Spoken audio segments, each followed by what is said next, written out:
Hey creeps, we all have those things that we continue to avoid because we make excuses like we don't have the time and it just seems easier to not acknowledge it in the moment. And my studio organization strategy is one of those things for me. I was reflecting on how long it's been since I've used the desk in the office as a desk and not a storage shelf, and it's been about 2 to 3 years since I've used it for its intended purpose. Part of what's contributed to this is since I've started my YouTube channel, I've gravitated towards a setup that allows me to be able to film almost entirely around my work area, in addition to having adequate lighting without the presence of awkward shadows. I have to be honest and admit that selling this desk makes me feel guilty because it's something that my dad and my grandpa designed and built for me more than 20 years ago to be used as a multi-purpose vanity, desk, and drafting table.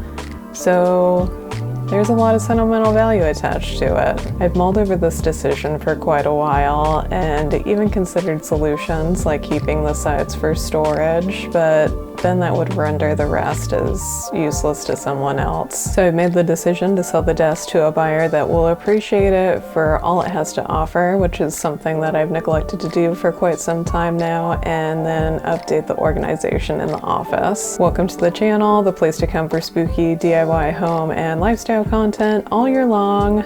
Let's go get organized.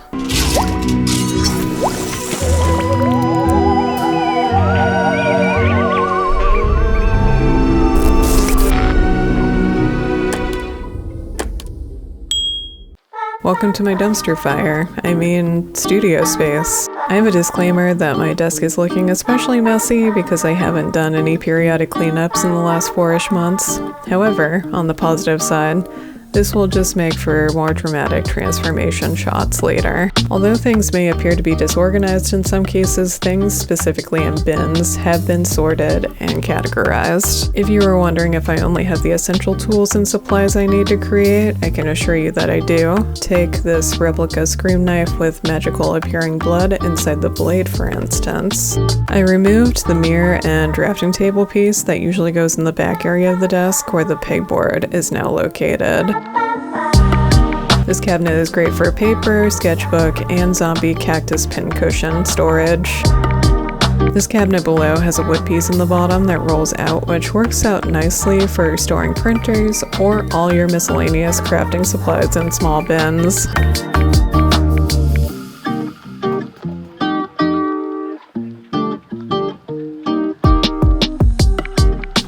Going through the drawers on the right was a trip down memory lane. I found old slides of my pre-AP art studio portfolio from when I was in high school. Funny to think that slides at that time were the cutting edge method of sharing your portfolio with people. I also found my copy of The Looking Glass that has a large sampling of my poetic works, all written through an angsty teenage lens, of course. I also found one of my old moleskins where I had done some passive doodling using an ink pen. It's so interesting to look at how you've evolved as a creative and just appreciate where you've been and how you've continued to adapt over time with the collecting of knowledge and life experiences that then translate into artistic preferences. If you have art you made a while back, I recommend revisiting it now and again. Chances are you've probably improved your skills since then, and it's so easy to forget your progress when you're in the middle of the journey. The rest of the drawers contain, in short, random crafting supplies and manuals and parts that accompanied my Viking sewing machine.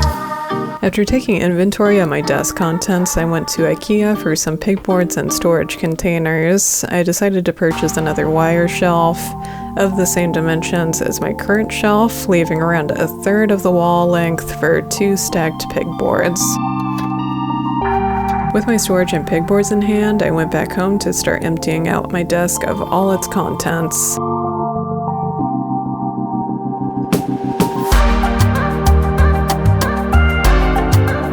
For some reason, even though all the things on and in my desk weren't organized in any particular way, I still felt like I was messing up my system by putting things temporarily into boxes. I found that I love being able to hang up tools for quick access, so I plan to double my pegboard space with 2 pegboards with my new setup.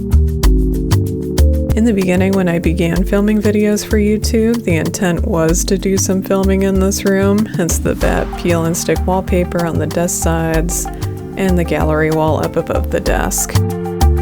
I found that it was more challenging to get the light to look good in this area of the apartment in comparison to others when filming, and because of how small this room is and the cubicle-like setup of the desk I was using, it was difficult to position the camera and get a variety of perspectives in this space.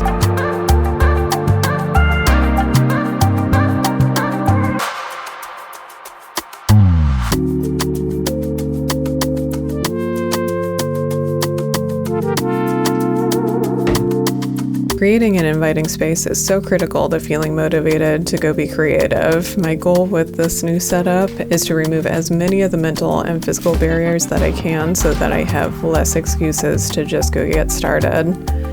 Doing things like putting tools and supplies that I use more frequently and easier to access places, like putting my sewing machines on shelving that's around waist height for minimal lifting, hanging and placing tools in the same locations every time so I know where to find them, and finding ways to keep things assembled to eliminate steps like having my box lights set up so that I just have to attach them to the stands. I want to stop overbuying supplies that I actually already have and using valuable time trying to remember where I put something. Getting the opportunity to purge and sort many of the supplies I have has given me an updated mental inventory of everything, which I haven't had in a while.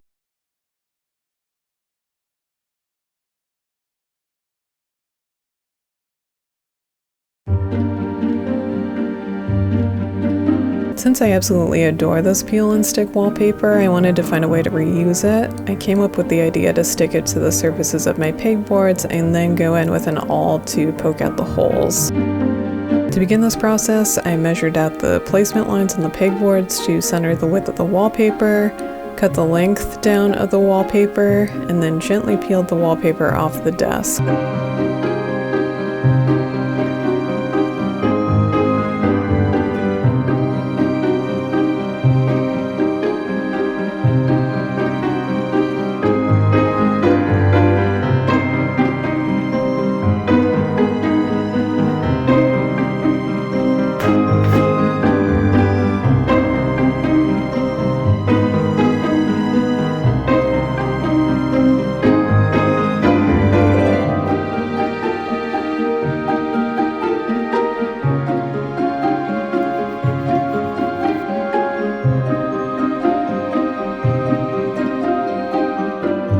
Unfortunately, I didn't love the way this looked and ultimately decided to remove the wallpaper from the pegboard.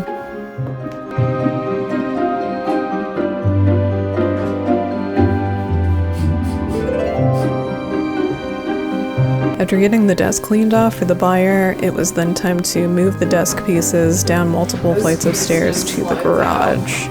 I enlisted the help of my husband Aaron for this task because it was definitely a two-person job. Now it's awkward. Can you get it out? It's not too bad. It's like getting it through the door. They're just on that side. No, and then this comes out of here. Then, of course, that was where it plugged up. Not really. It's stuck, it's stuck. Okay. We'll leave that one in there. Okay. Just start grabbing one of these and just start taking it with us. Yeah, maybe bring it closer to the door. Yep.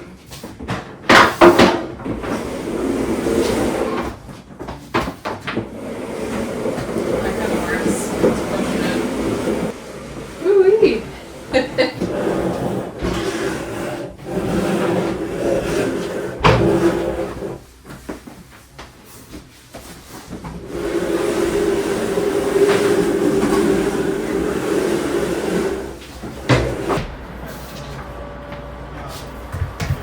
It's not that heavy.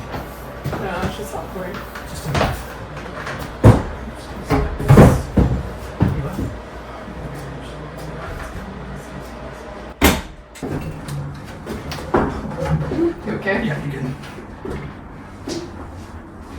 you're good. I think you're good to go. Sorry.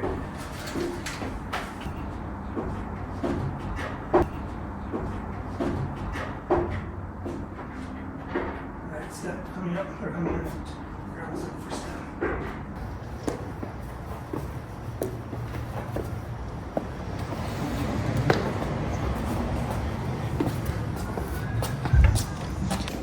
So usually it's just alright, what do you think we should do it? Like your side? Let's go around. Or do you want to do it?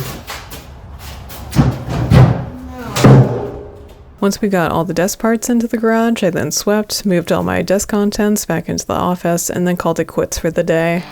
The next morning, I got busy sorting and purging miscellaneous craft supplies into new bins that would make better use of the shelf space than the bins I had before.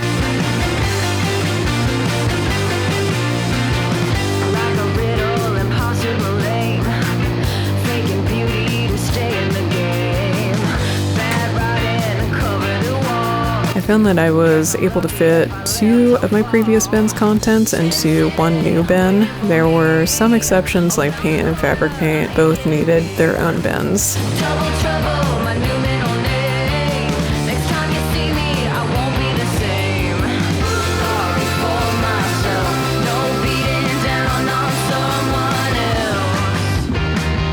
After consolidating small bins, I then went through the big bins and boxes and put anything that qualified into the small categorized bins.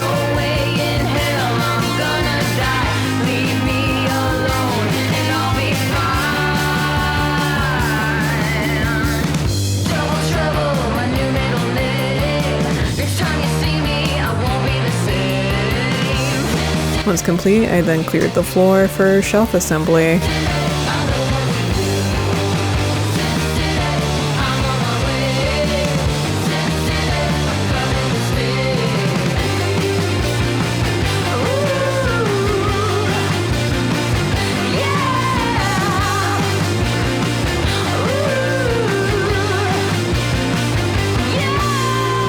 Thinking that the shelving was zip-tied together and would come out as one piece, I found out by making a bit of a mess that it was in fact multiple loose pieces,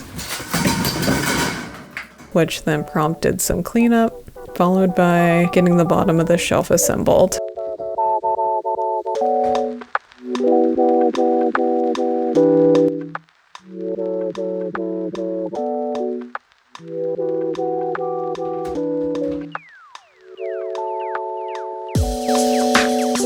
I had an idea of which bins and items I wanted to go on each shelf, so I placed items on their intended shelving to be able to get accurate heights for the above shelves.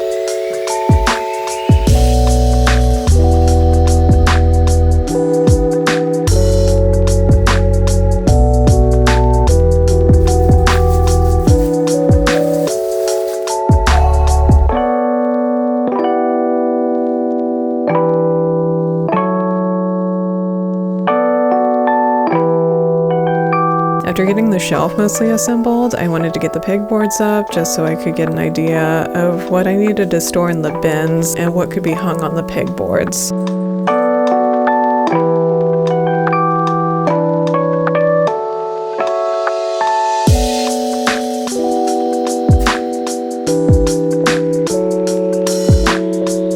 Once I installed the drywall anchors, I then used the corresponding screws paired with a washer to attach the pegboard mount bars to the wall.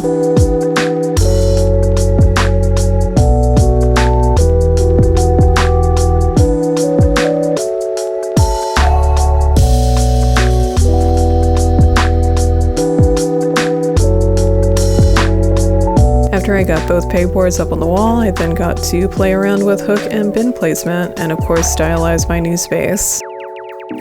All you want is my hunger. All you need is my pain.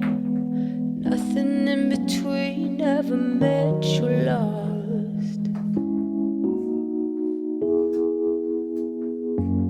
When you were born there was thunder, fire lit in the sky as to lead astray. Now heavy rain pours out of you and me. come back around. Come and ease this obsession. Full forest is possessed. Come and quiet this aggression. Some say love must hurt to make a difference. Come and ease this obsession. Full forest is possessed. I know this is different from the content that we normally do around here, but I feel so relieved to get this accomplished, and hopefully this inspired you to address the elephant in the room that's serving as the dump site for your craft supplies. Or at least you were able to live vicariously through the process and get a little dose of chill that came from purging and reorganizing my studio space. If you haven't subscribed, please consider doing so you get Creepy Craft content on your homepage every other week. And thank you, as always, for visiting my Creepy Craft corner of the internet and for watching till the end. Now let's see those final shots.